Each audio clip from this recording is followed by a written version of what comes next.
আমাদের যে 10,20,379 জন উপভোক্তা অর্থাৎ লাভার্থী, তারা অর্থনৈতিকভাবে দুর্বল মানুষ।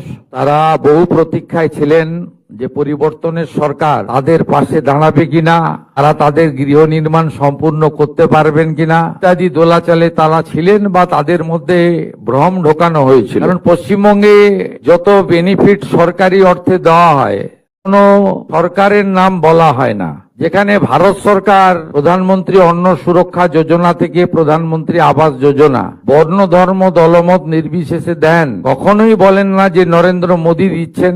আজকে 10,20,379 জন লাভার্থী তাদের গৃহ নির্মাণের যে দ্বিতীয় কিস্তি অর্থাৎ ফাইনাল কিস্তির টাকা 60,000 করে পেলেন। সম্পূর্ণ করলে 6,000 কোটি টাকার বেশি হয়। এটা প্রদানের মধ্য দিয়ে প্রমাণ হয়েছে যে নরেন্দ্র মোদীজির যে সংকল্প এবং বিকশিত ভারত তখনই সম্পন্ন হবে যখন বিকশিত পশ্চিমবঙ্গ হবে। সঠিক উপভোক্তা চিহ্নিত করেই টাকাটা দেব, অবৈধ লোকের হাতে টাকা দেব না, অভারতীয় অনুপ্রবেশকারীদেরকে টাকা দেব না। দিলীপ দা তার বক্তব্যে বলেছেন 12,500 অবৈধ লোক ধরা পড়েছে, 57,000 তারা ভোটার তালিকা থেকে ভারতীয় নয় বলে নাম বাদ গেছে। 10,20,000 ভেরিফিকেশন কমপ্লিট আপনি দিয়ে দিন।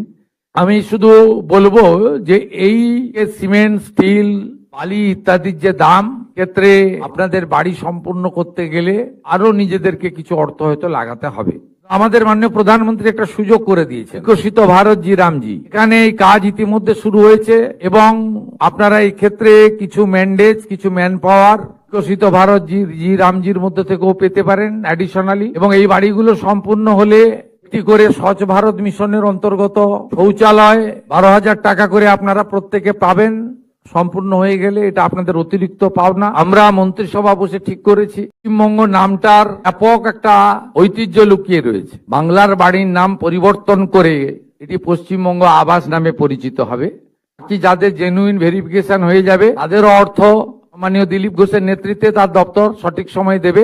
আপনারা শুনলে খুশি হবেন। কেন্দ্রীয় পঞ্চায়েত ও গ্রাম উন্নয়ন মন্ত্রী এসেছিলেন, তিনি আমাদেরকে 1 লক্ষ নতুন বাড়ির অনুমোদন দিয়ে গেছেন। 1 লক্ষ নয়, আমরা যত লক্ষ্য চাইবো ততই পাবো।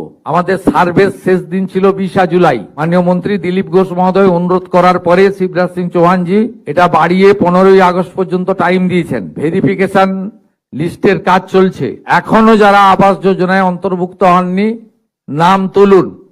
আমরা দল দেখব না, সম্প্রদায় দেখব না, ধর্ম দেখব না, আমরা শুধুমাত্র গাইডলাইন দেখব এবং প্রকৃত প্রাপক কিনা দেখব এবং বিগত দিনে আপনার নামে টাকা উঠেছে সেই টাকা নয়ছয় হয়েছে কিনা দেখব।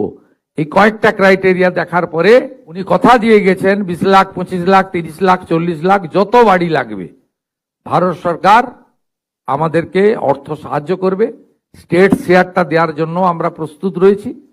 তাই পুজোর পরে পরেই, দুর্গোৎসবের পরে পরেই দেখবেন যে আরো কয়েক লক্ষ বাড়ির প্রথম কিস্তির টাকা আমরা আরো বড় কর্মসূচির মধ্য দিয়ে করব।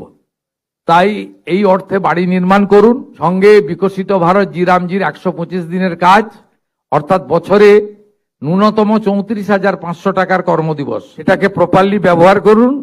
12,000 টাকার শৌচালয় লাগান। আমি মাননীয় মুখ্যমন্ত্রীকে ধন্যবাদ জানাতে চাই। স্যার, আপনার নির্দেশে আজকে 10 লাখের বেশি লোককে আজ আমরা টাকা রিলিজ করতে পেরেছি। স্যার, 2 বছর ধরে যেটা বন্ধ ছিল আবাস সার্ভে, ওটা স্যার আপনি চালু করিয়েছেন। অলরেডি 20 লাখের কাছাকাছি স্যার অলরেডি এনরোলমেন্ট হয়ে গেছে। স্যার এটা স্যার আর আমাদের কাছে আর 8-10 দিন আছে, আমরা আশা করছি স্যার আর অনেকটা বাড়বে।